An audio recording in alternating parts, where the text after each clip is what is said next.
Senator Fetterman, welcome. Good to see you. Thanks. Thank you, Mr. Chairman. Hi. Thank you for the opportunity to talk to an expert on all of this.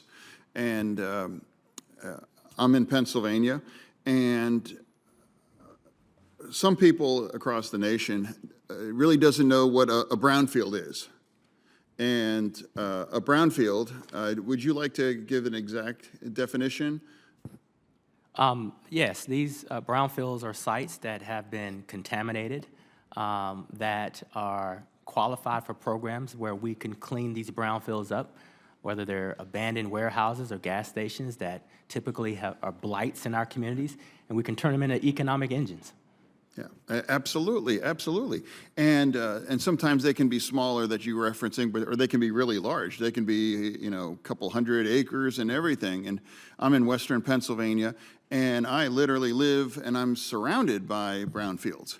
And at one point last century, that was the engine that really helped shape American society and was about half of the world's steel output. And now they were abandoned and they were left really kind of to hold the bag. And the investments, the proactive kinds of investments on these brownfields have now allowed struggled communities to emerge from bankruptcy. And I literally live next door to one, the Cary furnace site as well. And it's magnificent, and now it's actually part of it now is going to be a national historic site of steel. It's the last standing example of that kind of a blast furnace. And those are the kind of investments that help the communities that created so much of an investment and output for the history of our nation. And that's one of my priorities here as Pennsylvania Senator is to continue that, because there's more and more sites like that in Allegheny County, of where I live. But Pennsylvania, it's a story across all of it.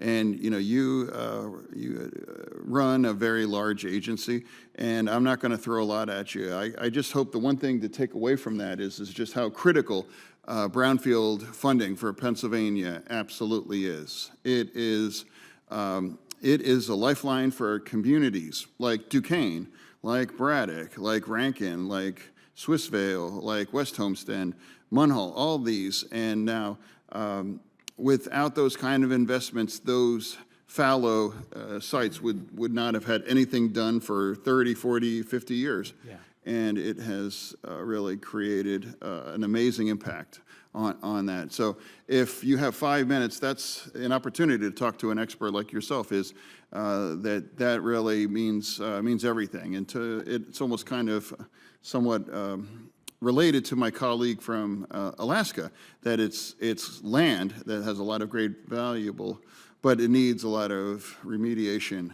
as well. And those invest in forgotten or communities that were left behind. And this really is very, very critical. And if there's anything I can do to be more of a more effective advocate for that, I really am here. I would lend any feedback on that. And I want to thank your agency's investments to do that. And it's not just Pennsylvania. There's a lot of other deindustrializing some states that we all need those kind of so I'd like to, if you have any observations, I see the time to yourself, and I thank your administration's work on all of it. No, I appreciate your laser focus on this, and we appreciate the resources that we receive from the bipartisan infrastructure law to supercharge this. I think we've awarded over $250 million towards our brownfields program. That's the largest in the EPA's history.